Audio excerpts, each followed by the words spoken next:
Online travel company ease माई trip ने मालदीव जाने वाली अपनी तमाम फ्लाइट्स की बुकिंग सस्पेंड कर दी है।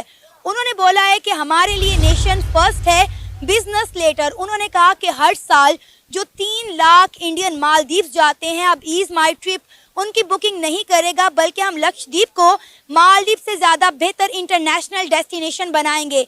ये इशू इस हद तक बढ़ चुका है कि इसके बाद मालदीव्स के ही कुछ अथॉरिटीज ऑफिशियल्स ये कह रहे हैं कि मालदीव्स को ये बड़ा महंगा पड़ सकता है और मालदीव्स को इसका खुमियाजा भुगतना पड़ेगा और ताल्लुकात अगर खराब हो गए तो मालदीव्स को लेने के देने पड़ जाएंगे। ये पहली दफा ही नहीं हुआ, हमेशा जब भी बात इंडिया की आती है, भारत की जब भी बात आती है तो हमेशा ये कौम इकट्ठी हो जाती है, एक हो जाती है। इसलिए क्या होगा, मालदीव हो गया ठप, उसका फट्टा बैठ गया। अब इन्होंने उधर जाना है, उधर जाके अपना ईच एंड एवरीथिंग, अपना सारा मूवीज भी देखना वहां पे ही बनेंगी। जैसे लोग जाते थे बॉलीवुड के स्टार मालदीव पे जाके कोई ना कोई शूट कर रहे होते थे, बट अब मालदीव का इंडियंस ने बायकॉट करना शुरू कर दिया। उन्होंने कहा बायकॉट मालदीव्स और ये हमें विजिट करना चाहिए। 8,000 hotel bookings by Indians have cancelled trips to Maldives. क्या ये इंडिया की डिप्लोमेटिक विन नहीं है? इंडिया की बहुत बड़ी डिप्लोमेटिक विन है। इंडिया ने आप देख लें कि रशिया और यूक्रेन वाला मामला हो, उसमें उतनी कितनी अच्छी डिप्लोमेसी की।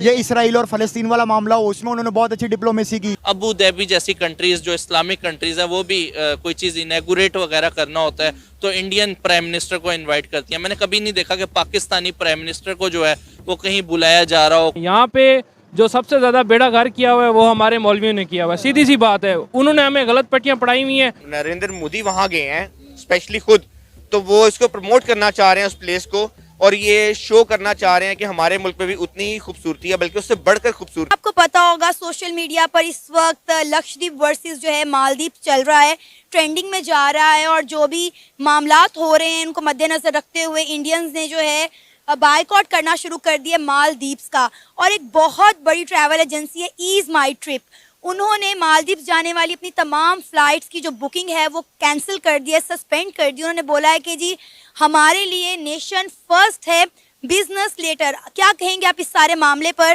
क्या राय रखते हैं? मैं ये समझता हूँ कि ये पहली दफ़ा ही नहीं हुआ, हमेशा जब भी बात इंडिया की आती है, भारत की जब भी बात आती है तो हमेशा ये कौम इकट्ठी हो जाती है, एक हो जाती है।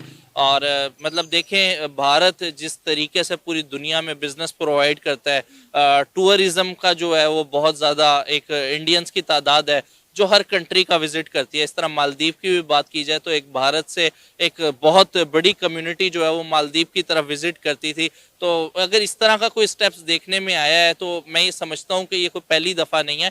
हमेशा इंडियंस ने अपनी नेशन को फर्स्ट रखा है, फर्स्ट प्रायोरिटी के ऊपर रखा है, और इस दफ़ा भी हमें यही देखने को नज़र आया है। जहाँ तक Indian prime minister Narendra Modi की बात की जाए, जो मालदीव के 3 मिनिस्टर्स हैं, प्राइम मिनिस्टर ने भी आई थिंक नोटिस ले लिया और कहा यह जा रहा है कि उन तीनों को जो है वो डिस्क्वालीफाई कर दिया गया है कि इस तरह की जो स्टेटमेंट्स जो पास की गई हैं उससे गुरेज किया जाए। और यकीनन मैं समझता हूं कि यहाँ पे एक बड़ा ही पॉजिटिव एटीट्यूड जो है वो भारत की जानिब से हम सबको देखने में नज़र आया कि एक दफ़ा फिर वो सब जो है वो एक हो गए हैं अपनी कौम को लेके। और ईज माई ट्रिप का जिस तरह आपने बताया, ये तो एक इनिशिएट है कि उन्होंने मतलब बताया कि हम अपनी कौम के साथ खड़े हैं, हम बिजनेस प्रेफर नहीं करते, हमारे लिए हमारा मुल्क पहले है। अली, आपको पता है कि हर साल जो है 3 लाख से ज्यादा इंडियंस जो है वो मालदीव जाते थे।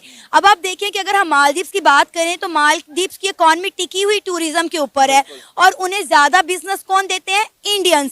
लेकिन आप इस तरह इंडिया के प्राइम मिनिस्टर नरेंद्र मोदी को तनकीद कर रहे हैं, उन्हें डिफरेंट नामों से पुकार रहे हैं। तो आप मिनिस्टर होकर, इतने बड़े ओहदों पर होकर इस तरह की बातें कर रहे हैं, तो इंडिया ने भी दिखाया है कि भाई हमारे साथ पंगा लोगे तो हम सीधे हो जाएंगे। तो डेफिनेटली मालदीव को भी एक झटका लगा है कि भाई हमें जो इतनी बड़ी हमारा रेवेन्यू जनरेट होता है वो अब डेफिनेटली वो डिस्टर्ब होगा। मैं ये समझता हूँ कि खाली इसी में नहीं, खालिस्तान की भी अगर बात की जाए या बहुत सारे इस तरह के इश्यूज जो पहले चलते रहे, वहाँ पे भारत का स्टैंड जो है वो बहुत ही स्ट्रॉन्ग रहा है फ्रॉम डे फर्स्ट से। इसी तरह इस इंसिडेंट की अगर बात की जाए तो इस पे भी जो इंडियन प्राइम मिनिस्टर हैं, मैं तो ये समझता हूँ कि पूरे वर्ल्ड में जिस तरीके से उनको अप्रिशिएट किया जाता है और इंडिया को स्पेशली उन्होंने जितना प्रमोट किया अपने दौरे हुकूमत के अंदर, मतलब हिस्ट्री उन्होंने रकम कर दी है और जिस तेज़ी से उन्होंने काम किया है, अबू धाबी जैसी कंट्रीज जो इस्लामिक कंट्रीज है वो भी कोई चीज़ इनैगुरेट वगैरह करना होता है तो इंडियन प्राइम मिनिस्टर को इनवाइट करती है। मैंने कभी नहीं देखा कि पाकिस्तानी प्राइम मिनिस्टर को जो है वो कहीं बुलाया जा रहा हो, कोई इनैगुरेट वगैरह किया जा रहा हो। तो स्पेशली अगर इस इंसिडेंट से रिलेटेड बात की जाए तो मैं ये समझता हूँ कि इंडियन प्राइम मिनिस्टर को लेके जो सेंटीमेंट्स हैं इंडियंस के वो बहुत स्ट्रॉन्ग है। मतलब वो कभी भी नरेंद्र मोदी के एंटी कोई भी स्टेटमेंट, कोई भी बात जो है वो बर्दाश्त नहीं करते, ना मतलब पसंद करते हैं। और पूरी कौम, जो सबसे अच्छी चीज़ मुझे भारत की लगती है, वो कोई भी बात हो तो पूरी कौम एक पॉइंट के ऊपर हमें नज़र आती है।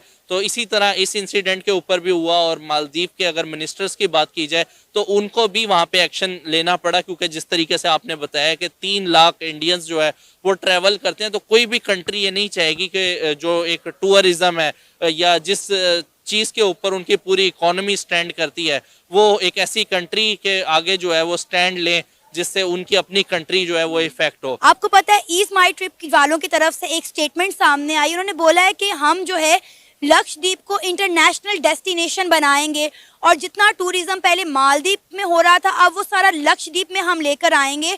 और ये मेरा ख्याल है उनकी तरफ से एक बहुत बड़ा बयान है और मालदीव को ये बयान जो है हिला कर रख देगा।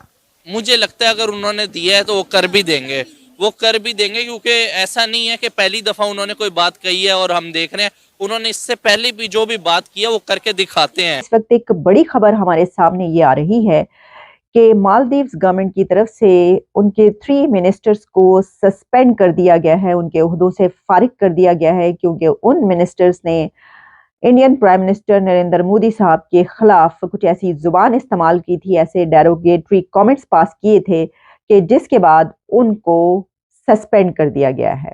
ये खबर इंटरनेशनल मीडिया, फ्रांस 24 और अल जजीरा, गार्डियन, हर जगह पर, रॉयटर्स से लेकर और फिर इंडियन नेशनल मीडिया पर ये खबर इस वक्त वायरल हो चुकी है। सिर्फ यही नहीं बल्कि ये भी बात की जा रही है कि ये इशू इस हद तक बढ़ चुका है कि इसके बाद मालदीव्स के ही कुछ अथॉरिटीज, ऑफिशियल्स ये कह रहे हैं कि मालदीव्स को ये बड़ा महंगा पड़ सकता है और मालदीव्स को इसका खुमियाजा भुगतना पड़ेगा और ताल्लुकात अगर खराब हो गए तो मालदीव्स को लेने के देने पड़ जाएंगे। ऐसा क्यों है और क्या मालदीव्स की कुछ वेबसाइट्स जो कि अचानक से बंद हो गई, तो उसके पीछे क्या है, आपको बताते हैं इसकी सारी हिस्ट्री। इससे पहले हमने आपके सामने खबर भी पेश की थी जिसमें हमने बताया था कि भारत के प्राइम मिनिस्टर नरेंद्र मोदी साहब लक्षद्वीप पहुंचे हैं। वहां पर आइलैंड में उनकी वहां से तस्वीरें, इमेजेस, पिक्चर्स और वीडियोस जो हैं वो वायरल होना शुरू हो गए। तो आप याद रखिएगा कि मोदी साहब की तस्वीरें और वीडियोस जब भी वायरल होती हैं उसके बैकड्रॉप में, उसके बैकग्राउंड में एक सिग्निफिकेंट मैसेज भी मौजूद होता है, तभी वो पिक्चर्स और वीडियोस वायरल हो रही होंगी। इससे पहले आपको याद होगा उनकी पिक्चर्स और वीडियोस जब तेजस की उड़ान भरी तो उस वक्त भी वायरल हुई। उनको टॉम क्रूज तक से मिलाया गया और फिर उसके बाद जो इटालियन प्राइम मिनिस्टर मेलानी साहिबा, उनके साथ उनकी सेल्फी बहुत वायरल हुई और फिर हमें मेलानी बाकायदा यूं करके नजर आई, हर एक का शुक्रिया अदा करते हुए। अभी भी वो इस तरीके से वाला जेस्टर इस्तेमाल करती हैं जो कि मोदी साहब का जेस्टर है। तो ये बात, ये सब अपनी जगह पर, लेकिन लक्षद्वीप के हवाले से ही बात की गई कि वो एक ऐसी जगह है कि जहां पर टूरिज्म बहुत ही कमाल तरीके से फ्लरिश कर सकता है। तो देखिए, भारत का टूरिज्म तो हम पहले ही जानते हैं। हमने आपको ये बताया था कि एक बहुत बड़ी डील जो पहले हुई थी इंडिगो और इंडियन एयरलाइन की, उसके बाद अभी आकाशा एयर उनकी जो है उसने 150 बोइंग जेट्स की एक डील की है बहुत बड़ी। तो टूरिज्म जहां और उसकी बात की जाती है पूरे इंडिया में, वहीं पर जो लक्षद्वीप है वो एक ऐसा आइलैंड है जिसकी खूबसूरती